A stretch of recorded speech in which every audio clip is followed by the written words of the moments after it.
بسم اللہ الرحمن الرحیم۔ السلام علیکم، میں ہوں مطیب احمد اور آپ دیکھ رہے ہیں پروگرام سیدھی بات۔ ناظرین، جیسا کہ میں پروگرام کی شروعات کچھ فیکٹ سے کرتا ہوں، تو اس دفعہ بھی میں نے ایک چیز کی تلاش کی ہے اور جس پہ میں نے سوچا ہے کہ میں بات کروں گا۔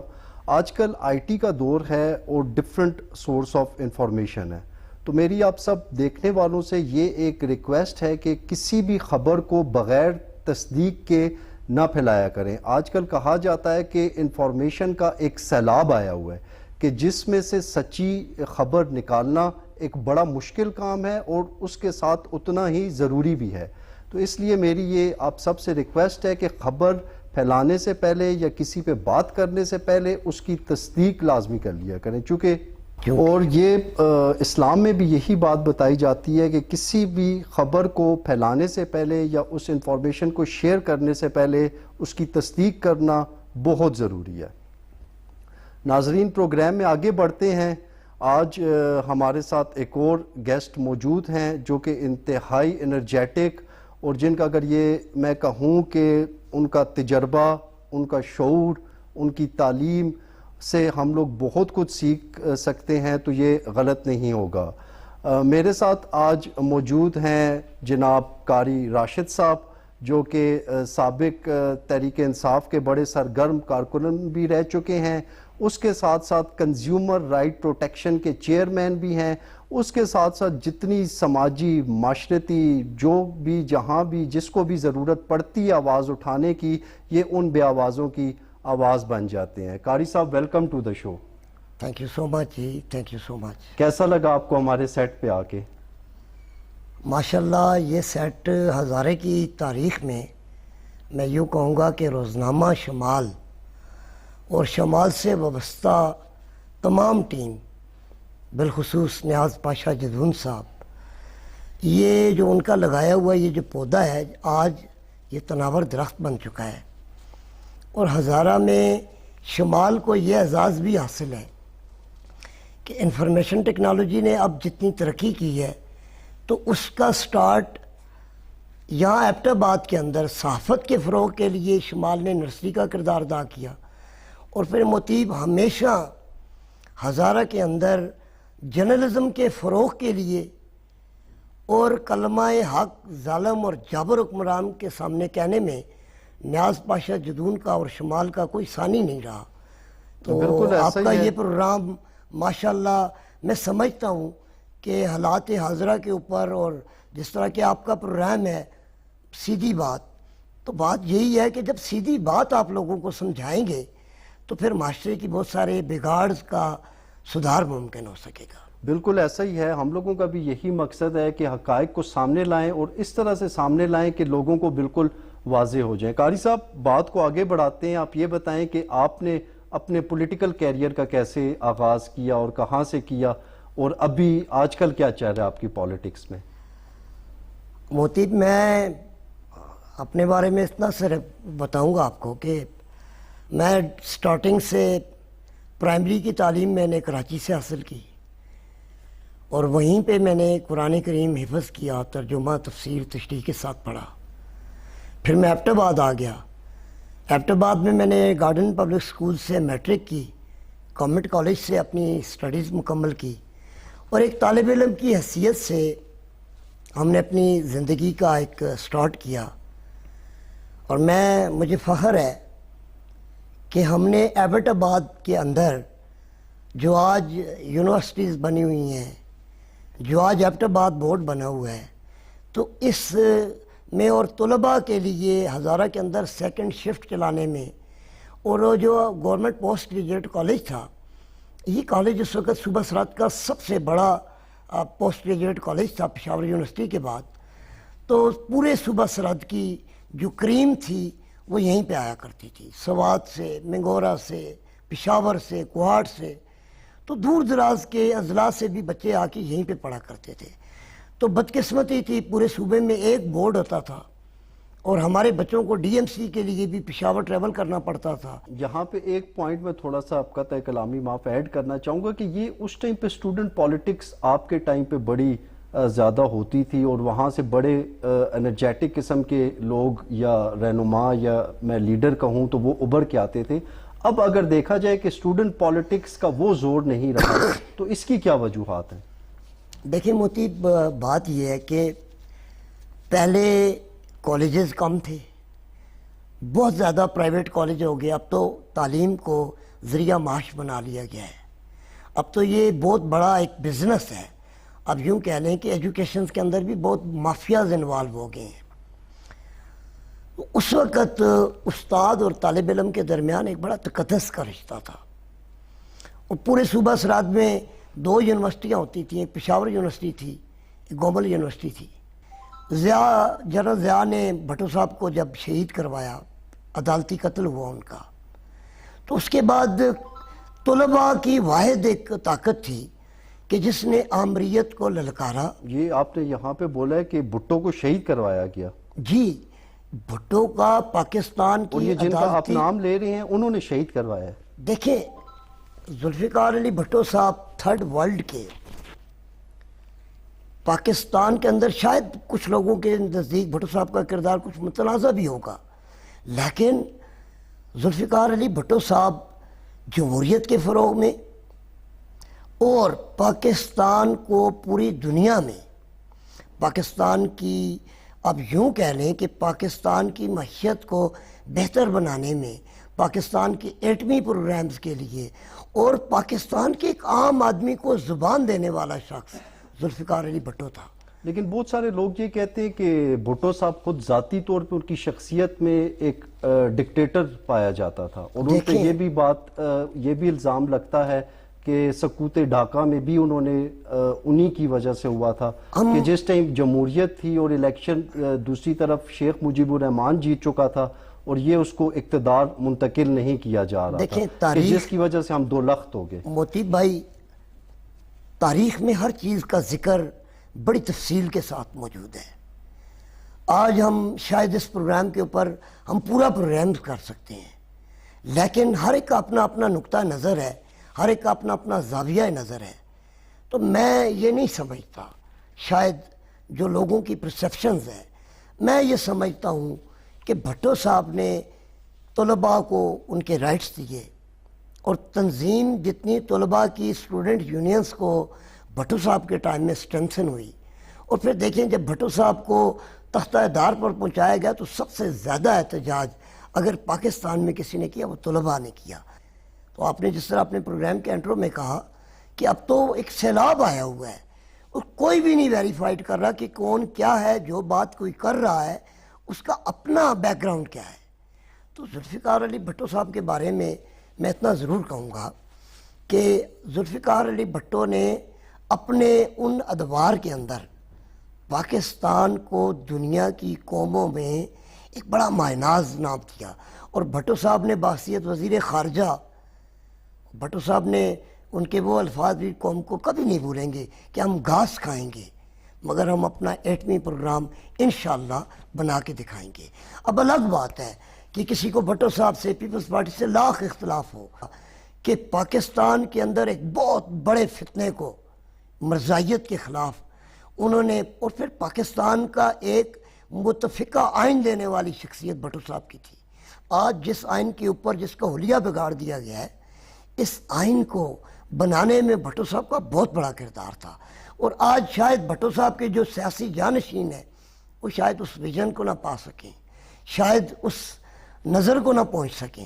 بھی چیز کے دو پہلو ہوتے ہیں، ہم کوشش یہ کرتے ہیں کہ دوسرے پہلو کو بھی لازمی دیکھیں. تو قاری صاحب بڑی دلچسپ آپ سے گفتگو ہو رہی ہے، آگے چلتے ہیں.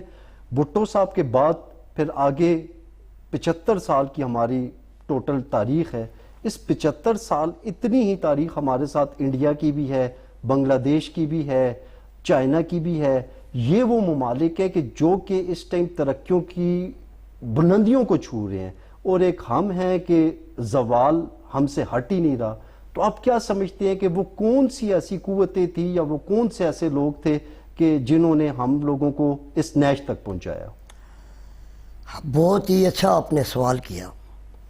اگر اس کے آپ بیک گراؤنڈ میں جائیں، اس کے پس منظر میں جائیں، جب سے پاکستان کا وجود عمل میں آیا 1947 سے قائد اعظم محمد علی جناح رحمۃ اللہ علیہ بانی پاکستان کی جو وفات ہوئی اور ان کے ساتھ جو واقعات پیش آئے، آپ نے تاریخ میں دیکھا ہوگا کہ اس ایمبولینس کا پیٹرول ختم ہو گیا اور ایک ٹی بی کا پیشنٹ اس کو زیارت جیسے ٹھنڈے مقام پہ شفٹ کیا گیا۔ یہ جو انگریزوں کے پاکستان کے اندر پاکستان آزاد ضرور ہوا، لیکن آج تک ہمارے ملک کے اندر لارڈ مکالے کا قانون چل رہا ہے۔ آج تک آپ کی تعزیرات گریٹ برٹن کی چل رہی ہے۔ آپ نے اپنی تعزیرات کے اندر کوئی اسلامی حدود اور قیود کا کیا تعین کیا ہے؟ اب پاکستان آزاد ہو گیا ہے، الحمدللہ ہم ایک آزاد قوم ہے، مگر جب تک کوئی ملک معاشی طور پر سٹرنتھن نہیں ہوگا آپ اس وقت تک اسے آزاد نہیں کہہ سکتے۔ کہ جو قوم اپنے فیصلے خود نہ کر سکے، جب قائد اعظم نے پاکستان بنایا تھا اس وقت قوم کو ایک ملک کی ضرورت تھی، پھر پاکستان بن گیا، اب اس پاکستان کو ایک قوم کی ضرورت ہے جو ہم نہیں بن رہے۔ کوئی سندھی بن گیا، کوئی پنجابی بن گیا، کوئی بلوچ بن گیا، کوئی پٹھان بن گیا، کوئی عوان بن گیا، کوئی سید بن گیا، لیکن کوئی پاکستانی نہیں۔ مسلمانوں کے لیے تو اللہ تعالیٰ نے قرآن کی صورت میں مکمل ضابطہ حیات ان کو عطا کر دیا۔ دنیا کا کوئی علم ایسا نہیں ہے کہ جس کا ذکر قرآن میں نہ ہو۔ آپ کی جینیٹکس قرآن سے نکل رہی ہے، آپ کی فزکس ساری قرآن سے ریسرچ ہو رہی ہے، آپ کی ماڈرن سائنس جتنی بھی ہے، لیٹسٹ ریسرچز جتنی بھی ہوئی ہیں، ان کی بیس قرآن ہے۔ مگر ہم لوگوں نے اپنے قرآن کو بھول گئے۔ ہمارے ایسے قائدین کہ جو بہت بڑے بڑے دعوے کرتے ہیں مگر انہیں قرآن پڑھنا نہیں آتا۔ آپ نے یہاں پہ قرآن کی بات کی، میں پھر سے ایک دفعہ دوبارہ تھوڑا سا ایک چیز ایڈ کرنا چاہوں گا۔ قرآن پڑھنا تو دور کی بات ہے، مجھے تو یہ لگتا ہے کہ ہمیں قرآن کی طرف لایا ہی نہیں گیا، ان تعلیمات کو پھیلایا ہی نہیں گیا اور یہ تعلیمات سکھائی ہی نہیں گئی۔ اللہ تعالیٰ نے اس کو قرآن کو نا ذالک الکتاب لا ریب فیہ، یہ تو اللہ خود فرما رہا ہے کہ اس کتاب میں کوئی شک نہیں ہے اور کوئی ایسا علم نہیں ہے کہ جو اس کتاب میں رکھا نہ گیا ہو، کوئی ایسی بات نہیں ہے قیامت تک کا، جب سے کائنات وجود میں آئی ہے اس سے لے کر قیامت آنے تک کا ہر چیز اس میں موجود ہے۔ مگر قرآن کا حکم کیا ہے کہ قرآن کو سمجھو، اس کے اوپر غور۔ تو وہی خدا پھر خود کہہ رہا ہے کہ صراط الذین انعمت علیہم غیر المغضوب علیہم ولا الضالین آمین۔ پھر راستہ انعام والے لوگوں کا مانگے نا، جن کے اوپر اللہ نے انعام کیا۔ اب پاکستان کا قصور یہ ہے کہ اس 76 سال کی ہسٹری میں آدھے سے زیادہ تو مارشل لاؤں کی نظر ہوا، جو نام نہاد جمہوری حکومتیں بھی آئیں تو وہ ان جمہوری حکومتوں کو تو کسی نے امپاور ہونے ہی نہیں دیا گیا۔ یہاں پر جو بھی پارٹی آ رہی ہے پچھلے پہ الزام لگا رہی ہے، اس ملک کے اندر کوئی پالیسی نہیں ہے، کوئی قانون نہیں ہے، کسی چیز کا کوئی تسلسل نہیں ہے۔ گورنمنٹ ہٹتی ہے، 50 سے 60 70% کام ہوا ہوتا ہے، دوسری گورنمنٹ آتی ہے اس منصوبے کو ٹھپ کر دیتی ہے۔ وہ ملک کا کروڑوں روپیہ جس کے اوپر لگا ہوتا ہے اس کو بند کر دیا جاتا ہے، نیا حکمران اپنی مرضی سے فیتہ کاٹے گا۔ پاکستان کیسے ترقی کرے گا کہ جبکہ اس کی بیوروکریسی گریڈ 17 اور 18 گریڈ کا آدمی اب مہذب معاشروں میں، ترقی یافتہ معاشروں میں چلے جائیں؟ کون سا ڈپٹی کمشنر، کون سا کمشنر، کون سا اسسٹنٹ کمشنر، کون سا ڈی پی او کس ملک میں اس اللہ تللے کی زندگی گزار رہا ہے؟ کون سی سبز نمبر پلیٹ کی سرکاری گاڑی آفس اوور کے باہر کہیں پہ نظر آ جائے؟ یہاں پر تو بیگمات اس سبز گاڑی کو یوز کر رہی ہیں، بچے نے اگر اکیڈمی بھی جانا ہے تو اس گاڑی پہ جا رہا ہے۔ تو کیا جو چیک اینڈ بیلنس کی اتھارٹیز ہیں انہوں نے کبھی پوچھا کہ یہ ملک کے وسائل کیوں لٹائے جا رہے ہیں؟ ٹیکس پیئرز کی خون پسینے کی کمائی سے اس قوم کے وسائل کو آگ کی بھٹی میں کون جھونک رہا ہے؟ کیا کبھی کسی نے کسی کو قابل احتساب بنایا؟ مڑ کے لوگ نزلہ کس پہ گراتے ہیں؟ سیاستدانوں پہ۔ مرتضیٰ سولنگی صاحب سینئر جرنلسٹ ہیں، قاری صاحب میں آج انہوں نے میں مطیب ایک بات چھوٹی سی آپ کے ایک پوائنٹ میرا رہ جائے گا، میں آپ کی بات کی طرف دوبارہ آ رہا ہوں. آپ نے نام لیا بھٹو صاحب کا اور آپ نے کچھ سیاستدانوں کے نام لیے. آپ کیا سمجھتے ہیں پاکستان کی تاریخ میں قائد اعظم تو چلیں ایک فاؤنڈر تھے، دو سب سے بڑے لیڈر کون سے ہیں کہ جنہیں آپ سمجھتے ہیں کہ واقعی ان میں اہلیت بھی تھی اور ان میں قابلیت بھی تھی لیکن انہیں آگے چلنے نہیں دیا گیا؟ دیکھیں، مخالفت برائے مخالفت کا میں قائل نہیں ہوں، اور نہ میں کسی جماعت کا کوئی پیڈ سرونٹ ہوں کہ میں نے کسی جماعت سے کوئی ایسی مراحت یا کوئی گورنمنٹ کی ایسی مراحت لی ہے کہ جس سے میں اپنے ضمیر کا بوجھ محسوس کروں. مطیب صاحب، میں گراؤنڈ پہ پالیٹکس کرنے والا سیاسی کارکن ہوں، بالکل بڑی قابل فخر اور بات. الحمدللہ میں مانگی ہوئی جنت کے بجائے ہم نے کبھی کسی کا مرا ہوا شکار نہیں کھایا. میں نے 5 الیکشن لڑے ہیں اور الحمدللہ میں عوام میں رہ کے عوام کی خدمت پہ یقین رکھنے والا آدمی ہوں، نامساعد حالات کی بنیاد پر. میں واحد آدمی ہوں جس کا کوئی بینک بیلنس، کوئی پراپرٹی، کوئی چیز، کوئی اس طرح کی چیز نہیں ہے. الحمدللہ میں 90 سے وفاقی وزیر تھے جب سردار مہتاب، میں ان کے ساتھ بھی اٹیچ رہا. میں مسلم لیگ نون کی بہت ہائی پوزیشن سے، میں ان کی ایم ایس ایف کا پریزیڈنٹ رہا، میں یوتھ ونگ ہزارہ ڈویژن کا پریزیڈنٹ رہا، اور میں واحد آدمی تھا کہ نواز شریف کو پرسنلی بائی نیم مجھے جانتا تھا. آپ نے ابھی کوشچن کیا کہ کون سے لوگ ایسے تھے، 2 لیڈر کون سے تھے یا ہیں؟ دونوں لیڈر میں ابھی کھل کے بات کروں گا. دیکھیں، پاکستان کے اندر المیہ یہ رہا ہے کہ جو بندہ بھی اس ملک کو ترقی کی جانب گامزن کرنے کے لیے یکسو ہو کے لگا، ملک دشمن عناصر نے اسے کبھی بھی کام نہیں کرنے دیا.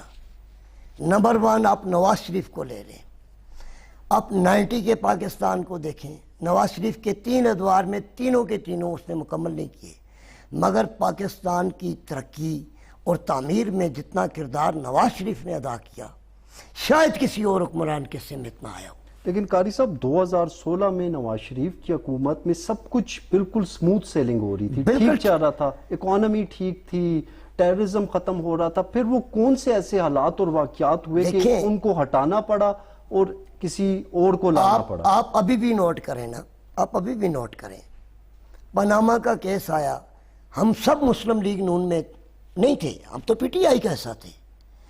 پی ٹی آئی کے اس دھرنے میں ہم لوگوں نے بھرپور کردار ادا کیا، اور پی ٹی آئی کو ہزارہ میں سٹرنتھن کرنے میں، اس کو گلی گلی بنانے میں، اس کے اندر جو بڑے بڑے نام آپ کو آج نظر آ رہے ہیں، اور ان میں سے بیشتر وہ نام بھی تھے کہ جنہوں نے ہوا کا رخ دیکھ کے اس پارٹی کو بڑی ترجیح دی. وہ آئے، ہم نے انہیں ویلکم کیا، ہم نے انہیں جوائننگ کروائی. لیکن جب وہ آئے تو انہوں نے پارٹی کے کارکنوں کو سائڈ پہ لگا دیا اور اپنے اپنے ذاتی من پسند کے لوگوں کو انہوں نے فرنٹ لائن پہ لا دیا. آج کیا ہوا؟ 50-50 60-60 جماعتوں کے کارکنوں کے اوپر مشتمل ڈسٹرکٹ کی تنظیم، ضلع کی تنظیم، 20-20 نائب صدر بنے، 10-10 جوائنٹ سیکرٹری بنے. مگر جب عمران خان پہ برا وقت آیا، کم از کم آپ توڑ پھوڑ کر، کون کہتا ہے کہ توڑ پھوڑ کریں؟ کوئی سیاسی کارکن جو شعور رکھتا ہے، وہ کوئی کارکن بھی اپنے ملک کی کسی بھی پراپرٹی کو، اپنے شہری کسی بھی شہری کو تکلیف دینے کا سوچ بھی نہیں سکتا. جو لوگ اس ملک کے خیر خواہ تھے ان کو کام نہیں کرنے دیا گیا. اور میں یہ کہوں گا کہ اگر نواز شریف بھی اپنی مدت پوری کرتا اور تسلسل کے ساتھ کام کرتا تو پاکستان آج معاشی طور پر اس حالت میں نہ ہوتا. اور پھر اگر عمران خان تھا تو عمران خان کو بھی تسلسل سے کام کرنے دیا جاتا تو شاید ہم اس طرح کے المیوں سے دوچار نہ ہوتے، پاکستان سٹرنتھن ہو جاتا. موتیب، میں یہ کہہ رہا تھا کہ پاکستان کے اندر یہ ایک اچھی بات ہوئی کہ چارٹر آف ڈیموکریسی سائن ہوا. اس وقت 2 پارٹیاں تھیں، پیپلز پارٹی اور مسلم لیگ نون، جو پاکستان میں اقتدار کے ایوانوں میں آ رہی تھی. باریاں رکھی ہوئی تھیں انہوں نے، اور جیسے عمران خان کہتے ہیں انہوں نے اپنی باریاں سیٹ کی ہوئی تھی.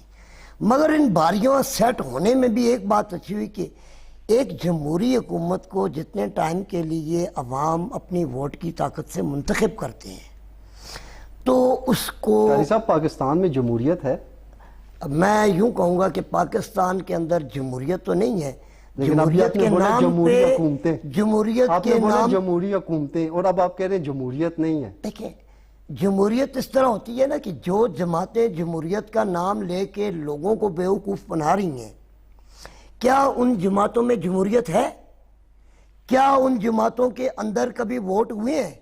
کیا ان جماعتوں نے اپنے اپنے پرائمری یونٹ سے لے کر سینٹرل تک کیا عام پبلک کو حق رائے دیا ہے کہ وہ اپنے لیڈر کا انتخاب کریں؟ بالکل دیا ہے. جماعت اسلامی ایک ایسی جماعت ہے. جماعت اسلامی کوئی شک نہیں ہے کہ ان کا جو جمہوری سیٹ اپ ہے وہ واقعی ٹھیک ہے. وہاں پہ تو کوئی امیر بننے کے لیے اپنا نام بھی پیش نہیں کرتا. وہ تو شورا کے لوگ جس نام پہ متفق ہوتے ہیں، جس 3 نام ہوتے ہیں، ان 3 ناموں میں سے وہ انتخاب کر لیتے ہیں. مگر یہاں پر پہلی بات تو یہ ہے نا، مسلم لیگ نون کے اندر شریف فیملی کے علاوہ کوئی آ کے بڑا بن سکتا ہے؟ اسی طرح آپ ANP کے اندر ولی خان فیملی سے ہٹ کے کوئی دوسرا بندہ آئے گا؟ یہاں پر پیپلز پارٹی کو دیکھ لیں، بھٹو صاحب کی فیملی سے یا زرداری کی فیملی سے ہٹ کے کسی کو چیئرمین یا کو چیئرمین بنائیں گے؟ کبھی بھی نہیں بنائیں گے. بالکل ٹھیک ہے. اب یہی بات ہم PTI میں جب آئے تھے، جب PTI کو ہم نے جوائن کیا تھا، PTI اتنی بڑی جماعت تو نہیں تھی. PTI کے پاس تو اس وقت ٹانگے کی سواریاں تھیں. ہم لوگ آئے، ہم اپنی جماعتوں سے ہم چھوڑ کے آئے، عمران خان کے کاز کے ساتھ آئے، عمران خان کے نظریے کے ساتھ آئے. اس لیے آئے کہ شاید پاکستان میں یہ دورہ نظام تعلیم ختم ہوگا، یہاں پر پاکستان میں غریب اور امیر کے لیے ایک قانون بنے گا، یہاں پر میرٹ پہ فیصلے ہوں گے، یہاں پر من پسند کی بات ختم ہوگی، چاچا ماما کے بچوں کے روزگار کے بجائے جو حقدار ہوگا اس کا حق ملے گا. مگر افسوس کیا PTI ایک دیگر لوگوں کی طرح یہاں پر بھی وہی ہوا. 10 سال سے PTI کی KPK میں گورنمنٹ تھی.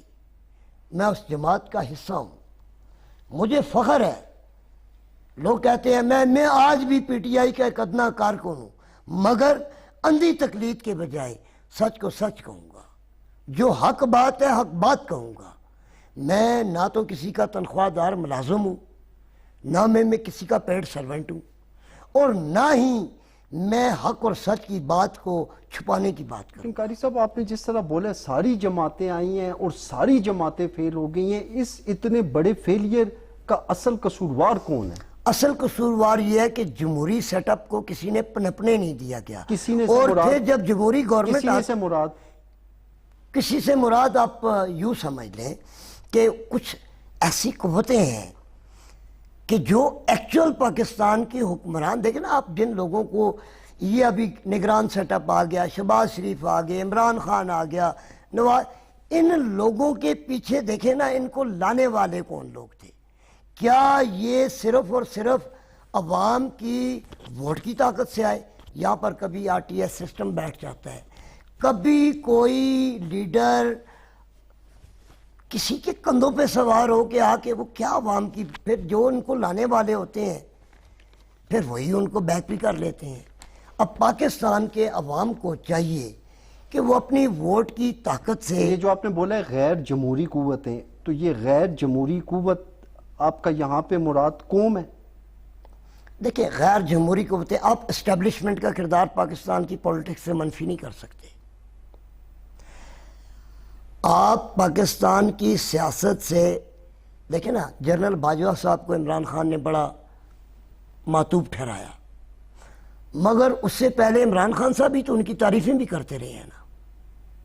آج جنرل فیض کے اوپر بہت ساری باتیں ہو رہی ہیں، تو کل جنرل فیض صاحب جب ISI کے ہیڈ تھے اس وقت تو کوئی نہیں بات کر رہا تھا.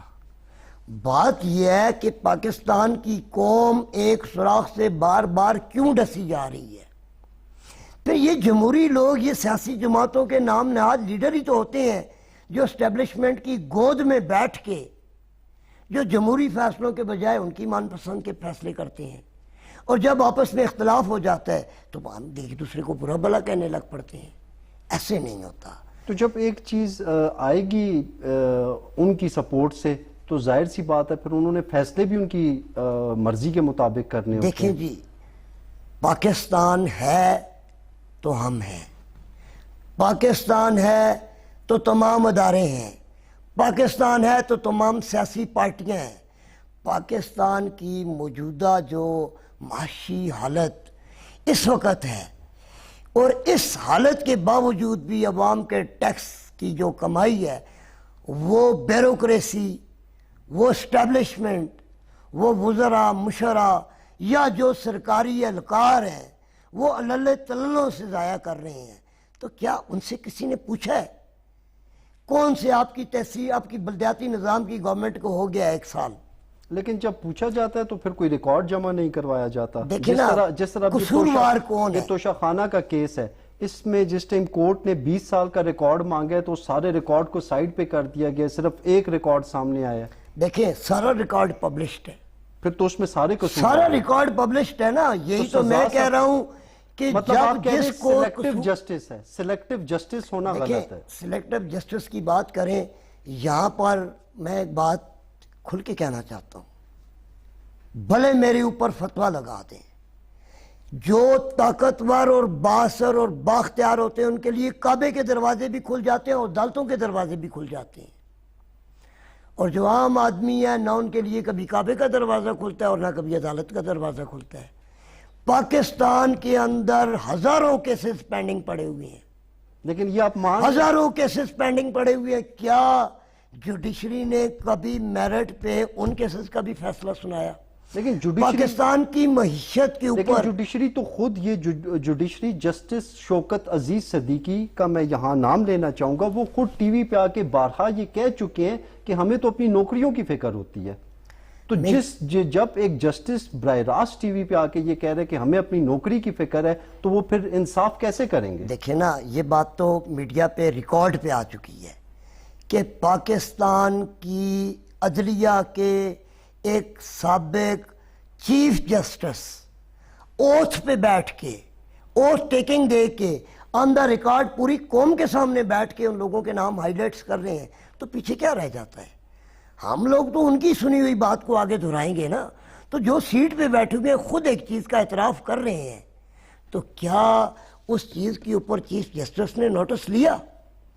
کیا اس جرنیل کو چیف جسٹس نے طلب کیا عدالت میں؟ کبھی بھی نہیں کیا۔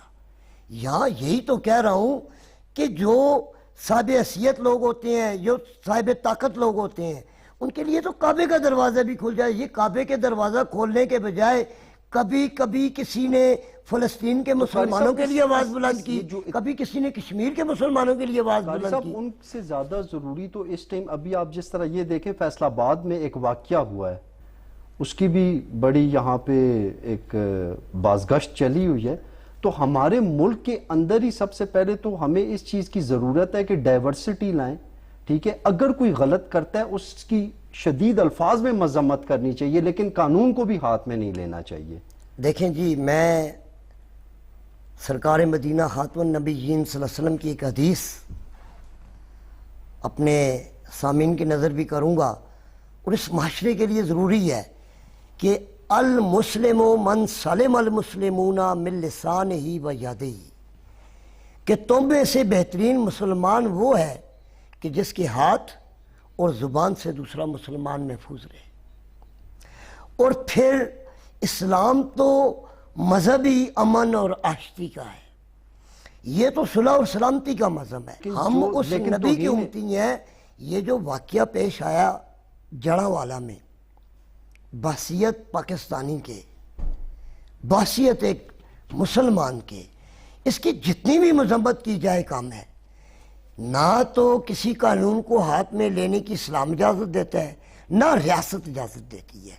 اگر کہیں پہ کوئی اس طرح کا واقعہ ہو جاتا ہے، باقاعدہ فورم موجود ہے، آپ ان فورم پہ اپنی شکایات رجسٹرڈ کروائیں۔ لیکن کیا آج تک یہ پہلا واقعہ نہیں ہو رہا؟ اس طرح کے دیگر جگہوں پہ بھی درجنوں واقعات ہو چکے ہیں۔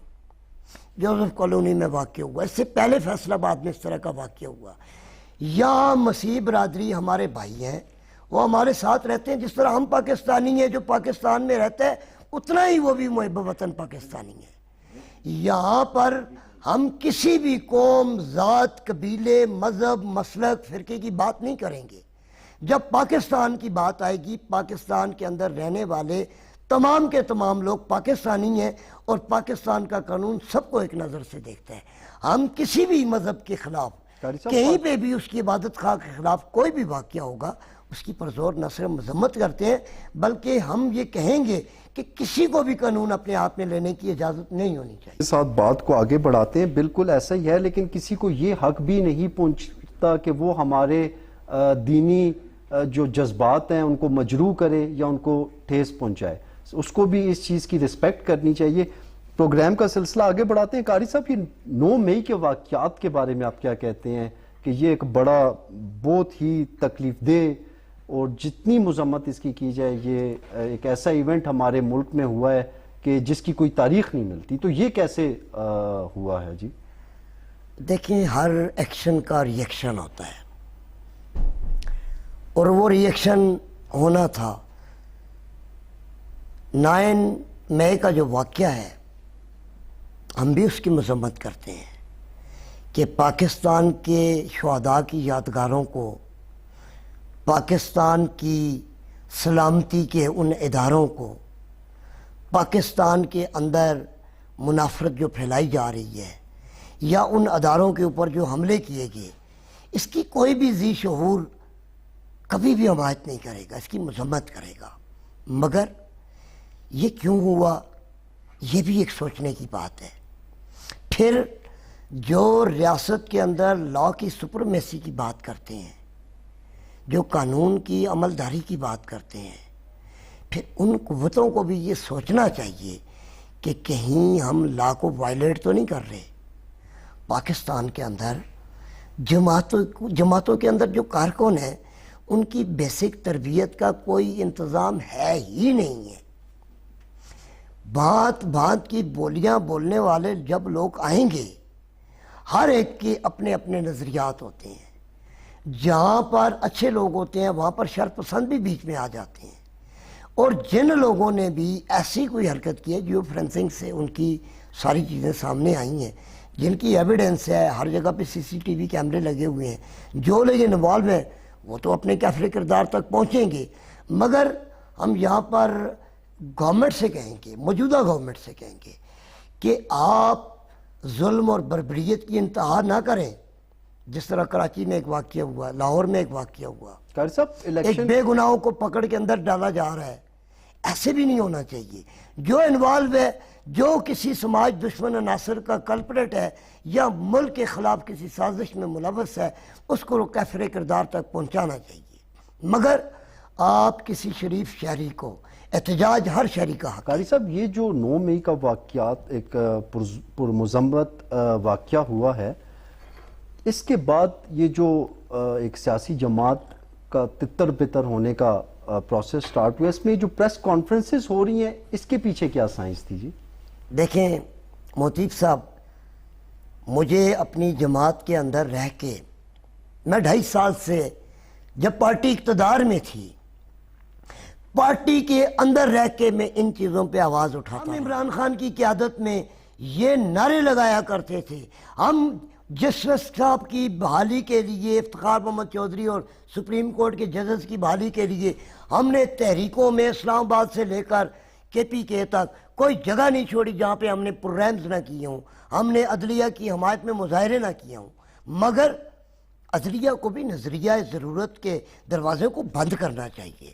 عدلیہ کو چاہیے, یا آپ جوڈیشری کے اندر دیکھ لیں نا, لوور کورٹ میں دیکھ لیں, جو صبح 2-4 ہزار روپیہ دے تو اس کی تو تاریخ مہینہ آگے کی ہو جاتی ہے.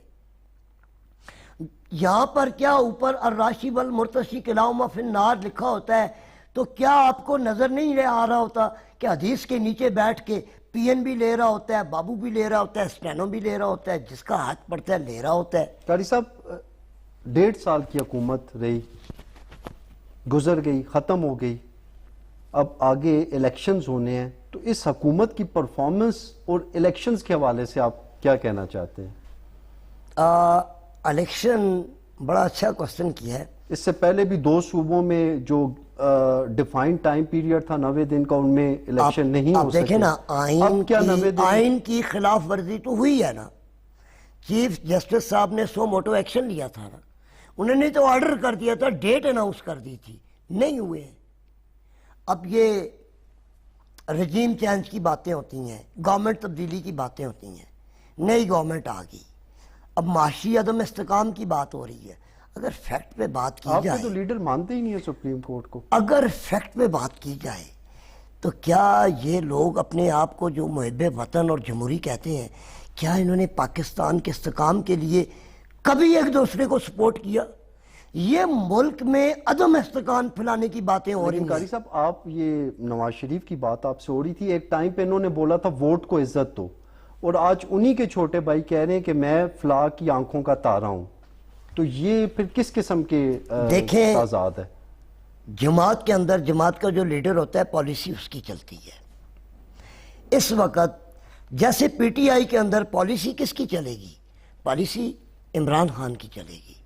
شاہ محمود قریشی صاحب سینئر وائس چیئرمین ہیں، مگر پالیسی کی منظوری کون دے گا؟ عمران خان دے گا۔ اسی طرح جماعت مسلم لیگ کے اندر بھی جو بھی فیصلہ ہوگا نواز شریف کی مرضی کے بغیر نہ شہباز شریف کوئی فیصلہ کر سکتا ہے نہ ان کی جماعت کر سکتی ہے۔ اصل بات یہ ہے، لیکن وہ تو سزا یافتہ ہے، وہ ملک کی فیصلے کیسے کر موتیب صاحب کس بات پہ آپ نے عدالت نے اسے سزا یافتہ کیا کہ اس نے اپنے بیٹے کی کمپنی سے تنخواہ نہیں لی؟ لیکن پاناما میں وہ ان کو دیکھیں نا، پاناما بھی اس پاکستان کے اندر یہ جو پاکستان کو عدم استحکام سے دوچار کرنے والی قوتیں ہیں، جب کسی لیڈر کی پاپولیرٹی کو دیکھتے ہیں تو یہ کوئی نہ کوئی پجامہ، کوئی نہ کوئی پاناما، کوئی نہ کوئی ویکی لیکس، کوئی نہ کوئی یہ لیکس لے آتے چلیں ہیں۔ جی، پاناما تو کیا مجھے یہ بتائیں نا، پاناما میں ایک سازش ہے پاناما میں 400 سے زیادہ لوگ کسی چیز کا ریکارڈ نہیں دے سکے، میں کہتا ہوں کوئی ایک رسید دے سکے۔ میں کہتا ہوں کہ پاناما کی ساری جوڈیشری کے اوپر سپریم چلیں کورٹ ٹھیک ہے، کا مان لیا سپریم پاناما کو کورٹ کا موتیب بات بھی سنے نا، سپریم کورٹ کے حاضر جج کی جو انکوائری جے آئی ٹی بنی اس کے اوپر بھی چیک اینڈ بیلنس کس کا تھا؟ سپریم کورٹ کا حاضر جج بیٹھا ہوا تھا۔ سپریم کورٹ نے مرضی کی جے آئی ٹی بنوائی، پورا ایک نیکسس تھا، اس نیکسس نے کون سے ایسے ثبوت عدالت کے سامنے رکھے؟ پھر عدالت کے کس نے ہاتھ پکڑے ہوئے تھے کہ کیا ان کے قلم کے پین کی نب کسی نے کاٹ دی تھی کہ وہ فیصلہ نہیں لکھ سکتے تھے؟ فیصلہ لکھتے نا۔ پھر ایک شخص کو آپ زیر عتاب لانے کے بجائے جو دیگر 400 لوگ تھے ان کو آپ کیوں نہیں لائے ہیں؟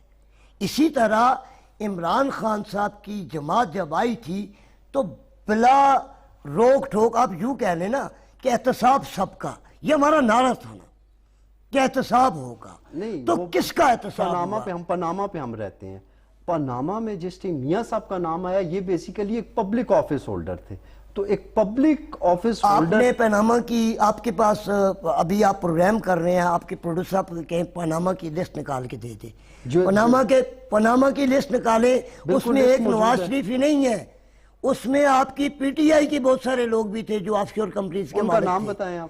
میں نام بتاؤں، نیازی سروسز کے نام بھی اس میں نہیں، تھے، نیازی عمران خان کا نام بھی اس میں تھا، نیازی دیکھیں اس میں آپ کی پی ٹی، آپ کی بہت سارے بیوروکریٹس کے نام ہیں، آپ نکالیں لسٹ دے کے آئیں۔ موتیب صاحب میں اس پروگرام میں چیلنج کرتا ہوں، ٹھیک ہے، آپ اس پروگرام میں لسٹ منگوائیں، ابھی منگوائیں، اسی وقت منگوائیں، دور نہیں ہے، نیٹ پہ آپ لکھیں اس کے سارے۔ آپ مجھے بتا دیں سپریم کورٹ میں کسی اور فرد کے خلاف کوئی آپ نے ہیرنگ سٹارٹ کی ہو؟ دیکھیں وہ بات، آپ نے ویکی لیکس کے بہت سارے ریکارڈز آئے، کس کے خلاف آپ نے انکوائری کی؟ اصل میں یہ پھر اگر کروڑوں روپے تھے تو پاکستان کیوں نہیں آئے؟ ہم تو یہ کہتے ہیں نا، 10 سال کے پی کے میں پی ٹی آئی کی گورنمنٹ تھی، 3.5 سال 4 سال پی ٹی آئی کی گورنمنٹ سینٹرل میں تھی، شہزاد اکبر جیسے بیرسٹر دبانگ قانون کو سمجھنے والے لوگ احتساب کے چیئرمین بنے ہوئے تھے، سارے لوگ تھے نا، آرمی بھی ساتھ تھی، جنرل مارشل آپ بھی تو، مشرف بھی تو 11 سال انہیں کھنگالتا رہا ہے نا، تو کون سے پیسے ان کے لوٹے ہوئے آپ پاکستان لے کے آئے؟ الٹا ملک ریاض کی جو دولت آنی تھی، دیکھیں نا، اب تو 190 ملین کی بھی بات ہو رہی ہے، اب تو کوئی دعویٰ یہ نہیں کر سکتا کہ میں پارسا ہوں، اب تو چینی سکینڈل بھی آیا، ہماری گورنمنٹ کے اندر چینی سکینڈل آیا، ہماری گورنمنٹ کے اندر پیٹرول سکینڈل آیا، ہماری گورنمنٹ کے اندر گندم سکینڈل آیا۔ اب بات کریں نا کسی چیز پہ۔ بریک کے بعد دوبارہ ملتے ہیں۔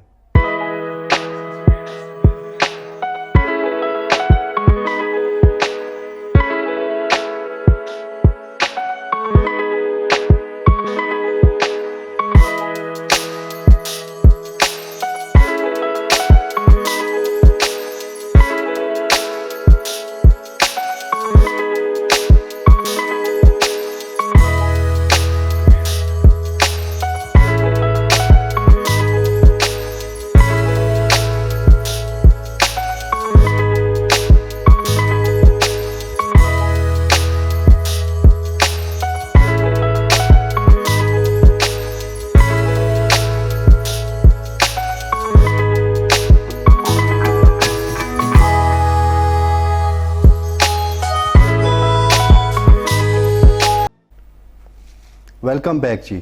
قاری صاحب سے گفتگو ہو رہی تھی الیکشنز کے حوالے سے, تو قاری صاحب الیکشنز کے حوالے سے آپ کیا کہیں گے کہ الیکشنز کا تو ایک ٹائم بتا دیا گیا, اس ٹائم کے مطابق الیکشنز ہوتے نظر آ رہے ہیں آپ کو؟ موتیب صاحب, ابھی جس طرح گورنمنٹ نے ایک فیصلہ کیا کہ جو نئی مردم شماری ہوئی ہے اس کے مطابق الیکشن ہوں گے, اور پھر سپریم کورٹ کے چیف جسٹس اور چیف الیکشن کمشنر کی بھی 2 گھنٹے میٹنگ ہوئی, اور اس میں بھی یہ بات چیف جسٹس اور چیف الیکشن کمشنر کے درمیان ہوئی کہ آئین کی جو طے کردہ ایک لائن ہے, ایک معینہ مدت ہے, اس کے اندر الیکشن کروائے جائیں. اب گورنمنٹ اپنے وقت سے پہلے ڈیزالو ہوئی, 90 دن کیئر ٹیکر گورنمنٹ کو ملے, لیکن مطیب اگر نئی حلقہ بندیاں ہوں گی تو ایک قانونی پروسیس ہوتا ہے, ان حلقہ بندیوں کا ایک ٹائم ہوتا ہے, پھر ان کے اوپر اپیلیں ہوں گی, پھر سماعت ہوگی, پھر لوگ کورٹ کیسز میں بھی جائیں گے. اب یہ الیکشن مجھے نیک آف ٹائم ہوتے نظر نہیں آ رہے. یہ الیکشن یہ جائیں گے آگے. اس کی کیا وجہ ہے؟ یہ مارچ کے بعد ہی ہوں گے. اس کی کیا وجہ ہے؟ اس کی وجہ یہ ہے کہ جب آپ نئی حلقہ بندیاں کروائیں گے, نئی حلقہ بندیاں تو پہلے بھی ہو سکتی تھی. میں نے کہا نا کہ آپ نے جب ایک فیصلہ کیا کہ نئی مردم شماری کے تحت ہم الیکشن کروائیں گے, وہ حلقہ بندیاں جو تھی پچھلی مردم شماری آئین سے تو کانٹرڈکشن آ رہی ہے نا. دیکھیں آئین سے 90 دن کہہ رہے, حلقہ بندیوں کو آپ سامنے رکھ کے کیسے کہہ سکتے ہیں؟ دیکھیں جی, آئین کے اندر رہ کے آئین نے جہاں پر ایک چیز کا تعین کیا ہوا وہاں پر اداروں کو بھی اختیارات دیے ہوئے ہیں. یہ الیکشن کروانا کس کا کام ہے؟ الیکشن کمیشن کا کام ہے. الیکشن کمیشن کا کام ہے. تو الیکشن کمیشن نے تو چیف جسٹس کو بھی بتا دیا کہ جی گورنمنٹ کے آرڈرز کے مطابق ہم نے نئی حلقہ بندیاں کرنی ہیں, نئی سینسز جو ہوئی ہیں اس کے مطابق اگر الیکشن ہوں گے تو نئی حلقہ بندیاں ہوں گی. اور نئی حلقہ بندیاں کوئی جمعہ 8 دن کا کام نہیں ہوتا, اس میں کم از کم 2 مہینے کا پروسیس ہوتا ہے. لیکن 30 اپریل کی ڈیٹ الیکشن کمیشن کی طرف سے آئی تھی کہ 30 اپریل کو الیکشن ہو سکتے ہیں. دیکھیں, جب تک آپ اگر اس ملک کو معاشی استحکام دلانا چاہتے ہیں تو آپ کو ان ٹائم الیکشن کروانا ہوگا. اب تو تمام جماعتیں, تو اس کا قصوروار کون ہے پھر؟ آئین کی اس خلاف ورزی کا قصوروار کون ہے؟ آئین کی اس خلاف ورزی کا قصوروار دیکھیں نا, چیف جسٹس صاحب نے پنجاب, اور اب پھر ایک نئی بات آ گئی کہ سارے صوبوں میں اکٹھا الیکشن کروایا جائے گا, جبکہ آئین کے تحت قومی اسمبلی کی مدت جب ختم ہوئی, اگر مدت ختم ہونے, اسمبلی اپنی مدت آپ پوری کر کے ختم ہو جائے 60 دن کے اندر الیکشن ہوتا.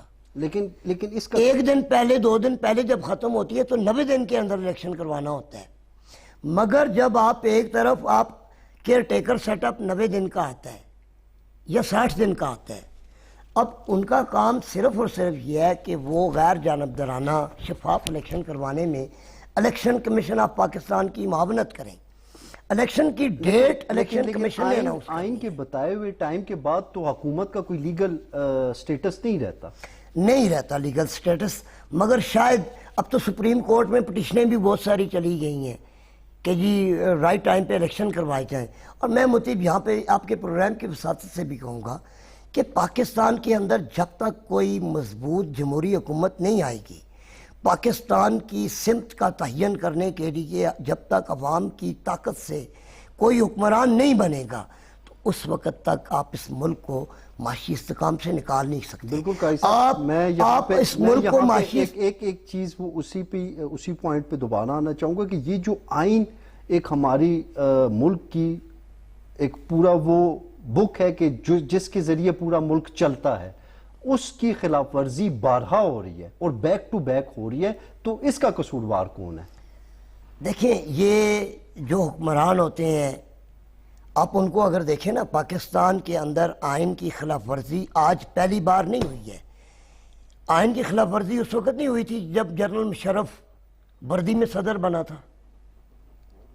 مطیب صاحب, آئین کی خلاف ورزی اس وقت نہیں ہوئی تھی.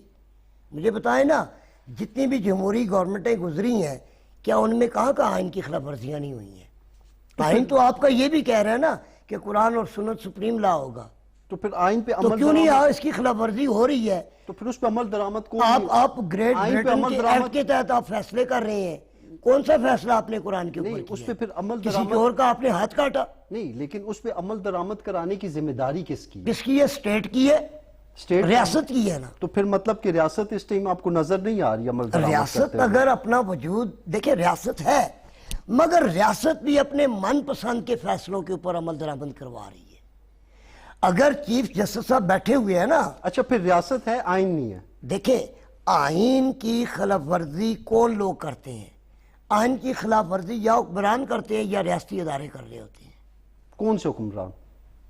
جو بھی حکمران آتا ہے، آپ کا جب عمران خان آیا، آپ کا نواز شریف آیا، آپ کا مشرف آیا، آپ کا زرداری آیا، آپ کا جنرل مشرف آیا، ایم ایم اے آئی، تو یہ آئین کی خلاف ورزیاں ہی تھیں نا۔ تو تب چودھری کس نے کی شجاعت سمیت سب نے ووٹ دیے۔ تب کس نے کی تھی؟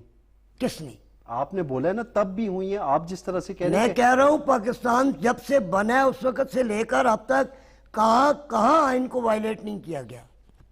لیکن بتائیں نا، یہ کوئی پہلی بار تو نہیں ہو رہا۔ لیکن اس ٹائم تو ملکی حالات قاری صاحب کافی خراب ہے، مہنگائی بہت زیادہ ہے، اکنامک کنڈیشن کافی دیکھیں خراب ہے۔ نئی حکمرانوں نے آتے ہوئے، وہ آج میں ابھی جب پروگرام میں آ رہا تھا تو انہوں نے کہا کہ جی ہم نے آئی ایم ایف سے کچھ معاہدے کیے ہوئے تھے کہ جن کے اوپر ہمیں منوعن عمل کرنا پڑے گا، اور ہم یہ سارا بوجھ چاہے بجلی ہو، گیس ہو، پیٹرول ہو، یہ ہم نے عوام کے اوپر منتقل کرنا ہے۔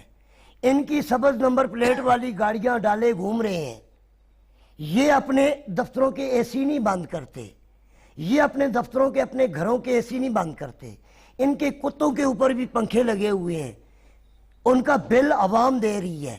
اب وابٹے کے اہلکاروں کے بجلی کے بل معاف ہیں، وہ کھلی بالیں۔ یہاں پر لائن لائسنس کا ذمہ دار کون ہے؟ قاری صاحب، وہ لائن قاری مین صاحب، جو تنخواہیں لے رہے ہیں۔ مطیب صاحب ایشو کی طرف آئیں، یہ ایکسٹرا سوالوں کی طرف نہیں۔ قوم کو اس وقت ضرورت ہے جو ملک کے وسائل، جو ان کے ٹیکس کی خون پسینے کی کمائی کو لوٹ رہے ہیں، وہ لوٹ رہے ہیں، سیاستدان ہی نہیں لوٹ رہے، وہ بیوروکریسی بھی لوٹ رہی ہے، وہ ملٹری اسٹیبلشمنٹ بھی لوٹ رہی ہے۔ لیکن ہمیں تو سیاستدانوں کا یہ پتہ ہے کہ انگلینڈ میں مختلف جگہوں پہ بلینز کے اگر آپ انویسٹیگیشن اگر کر رہے ہیں، آپ رپورٹنگ کر رہے ہیں، آپ ایک پروگرام ہوسٹ کر رہے ہیں، آپ کی ٹیم کا کام ہے وہ ریسرچ کرے کہ پاکستان کے وسائل کون کون لوٹ رہا ہے۔ آپ کی ٹیم جائے ایبٹ آباد کے اندر، آپ نوٹ کریں برطانیہ کے اندر، پورے ملک کے اندر اتنی گاڑیاں نہیں ہیں جتنی آپ کی ضلع ایبٹ آباد کی بیوروکریسی کے لیکن پاس۔ برطانیہ کی تو قاری صاحب 1500 سال کی تاریخ بھی ہے نا، اس حوالے سے ہم تو میں کہتا ہوں 1500 سال تاریخ رکھنے والوں کے پاس اتنی سرکاری گاڑیاں نہیں ہیں جتنی آپ کے ریجنز کے اندر سرکاری گاڑیاں ہیں۔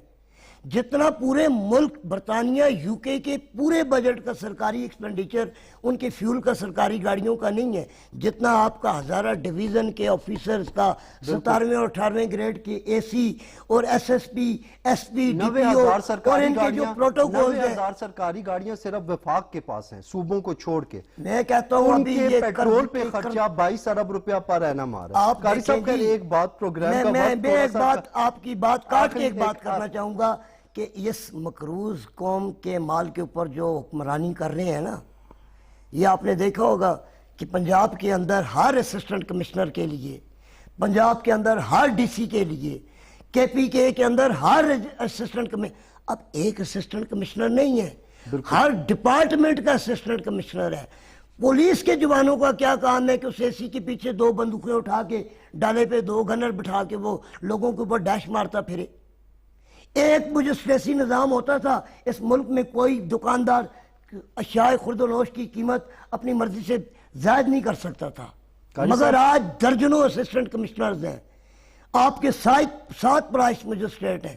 مجھے بتائیں نا کس قانون کے اوپر کہاں پہ عمل درآمد ہو رہا ہے؟ سود حرام ہے؟ جی سود حرام ہے، آپ کے پورے ملک کا سسٹم ہی سود پہ چل رہا ہے۔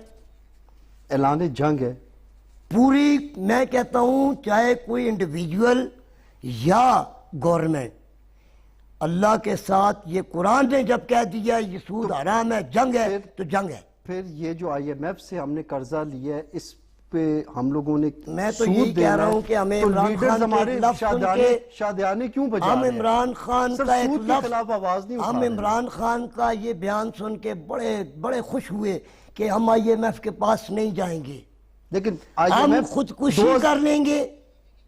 میں خودکشی کر لوں گا IMF کے پاس لیکن آپ یہ بتائیں، مگر آپ کا ملک گیا ہے نا IMF، لیکن ابھی کی ہم یہ بات کر رہے ہیں کہ IMF سے یہ وہی قرضہ سود تسلسل پہ ہے۔ ملتا ہے، تو ہمارا تو پورا سسٹم ہی سود پہ میں عرض کر رہا ہوں نا، یہ وہی ہم تسلسل کیسے ہے۔ ترقی کریں گے؟ میں یہی تو کہہ رہا ہوں نا، آپ اپنے آئین کے پہلی جز پہ عمل کروا دیں، آپ کے آئین کی پہلی جز پہ عمل کروا دیں، نہیں، یہ تو قرآن اور سنت سپریم لا بنا دیں، سود نہیں ہوگا۔ یہ تو ہمارا کام تو نہیں ہے 9 پہ عمل کروانا، آپ میڈیا کا کام ہے، آپ اس کے اوپر کب آپ نے آواز اٹھائی؟ ہم نے ہمیشہ اٹھائی نہیں آواز۔ اٹھائی ہے۔ یہ ابھی آپ سے اگر ابھی اس کے کس نے اوپر اٹھائی آواز ہے؟ اٹھائیں، ابھی کس نے بات کی ہے اس میں پروگرام میں؟ یہی کس کہہ نے رہا ہوں نا بات کی ہے؟ مطیب صاحب، میں یہی کہہ رہا ہوں، میں یہی کہہ رہا ہوں، جرأت کا اظہار کریں، یہی ہوگا نا، ہمیں گرفتار کر لیا جائے گا۔ میں کم از کم میں پاکستانی قوم کے لیے قربانی دینے کو تیار ہوں الحمدللہ، لیکن ہمارا یہ مطالبہ ہے کہ پاکستان اس وقت تک مطیب ترقی نہیں کر سکتا جب تک یہاں پر انصاف کا نظام بہتر نہیں ہوگا۔ آپ اس ملک کی حدود اور قیود کا تعین قرآن کے دیے ہوئے ضابطے کے مطابق کریں گے۔ سود، پھر انصاف کا نظام، سب سے پہلے سود کا نظام۔ قاری صاحب، سود کا نظام تو دیکھیں، یہ وہ نظام ہے کہ جس کا اللہ تعالیٰ نے خود فرمایا ہے کہ یہ مجھ سے اعلان جنگ ہے، تو ہم اس سسٹم کا حصہ بن کے خوشی کے شادیانے بجا رہے ہیں۔ اللہ سے اعلان جنگ تو ہم ہر جگہ پہ کر رہے ہیں نا، ہم جو یہ یہاں پہ اس معاشرے میں فحاشی اور اوریانی کا فروغ دیا جا رہا ہے، یہ کیا اللہ سے جنگ نہیں ہے؟ یہ آپ کی ایک صابن کو بیچنے کے لیے بھی آپ ایک لڑکی کو نمائش کے لیے پیش کرتے ہیں کہ یہ اللہ سے جنگ نہیں ہے؟ بالکل ہے، بالکل ہے۔ کیا یہ آپ کی بچیاں جو ماڈلنگ کر رہی ہیں، یہ اللہ سے جنگ نہیں ہے؟ دیکھیں جی، دیکھیں، وہ تو ہر کسی کا اپنا میں کہتا ہوں نہیں، یہاں پر باسیت کو آپ کے آئین میں کہاں لکھا ہوا ہے؟ آپ کے آئین میں کہاں لکھا ہوا ہے کہ ایک لڑکی برقعے میں گھر سے نکلے گی؟ میں کہتا ہوں پھر آئین کو دیکھیں، ہم آئین کی بات کر رہے ہیں نا، آئین میں سود کی بات ہے۔ آپ مجھے یہ بتائیں، آپ مجھے یہ نہیں، آئین میں یہ بتائیں، لکھا ہوا مسلمانوں کا سب سے سپریم آئین کیا ہے؟ مسلمانوں کا آئین تو قرآن ہے۔ مسلمانوں قرآن کہہ رہا ہے نا، لَقَدْ كَانَ لَكُمْ فِي رَسُولِ اللَّهِ أُسْوَةٌ حَسَنَةٌ۔ یہاں پر بھٹو صاحب والے آئین کی بات تو اللہ نہیں کر رہا، یہاں پر تو رسول اللہ صلی اللہ علیہ وسلم کی اطاعت کو وہ کہہ رہا ہے۔ یہاں پر تو قرآن اپنی بات کر رہا ہے نا کہ ذَلِكَ الْكِتَابُ لَا رَيْبَ فِيهِ، میری اندر کوئی شک نہیں ہے، شبہ نہیں ہے، یہ اللہ کی کتاب ہے، آپ کا ضابطہ حیات تو قرآن ہے۔ پھر آپ آئین کی جب بات کریں گے تو آپ پھر آئین سے یہ لفظ نکال دینا کہ پاکستان کے اندر سپریم لا قرآن اور سنت ہوگا۔ جب سپریم لا قرآن اور سنت ہوگا تو پھر آپ پہلی جز کو ہی پورا نہیں کر رہے، آپ دوسری جزوں کو کیسے پورا کریں گے؟ ٹھیک ہے قاری صاحب، لیکن ابھی ایک بہت بڑے سیاسی رہنما نے ایک ٹائم پہ بولا تھا کہ عورت کی حکمرانی حرام ہے، اب وہی سیاسی رہنما خود ایک عورت کے ساتھ اتحاد میں شامل ہے۔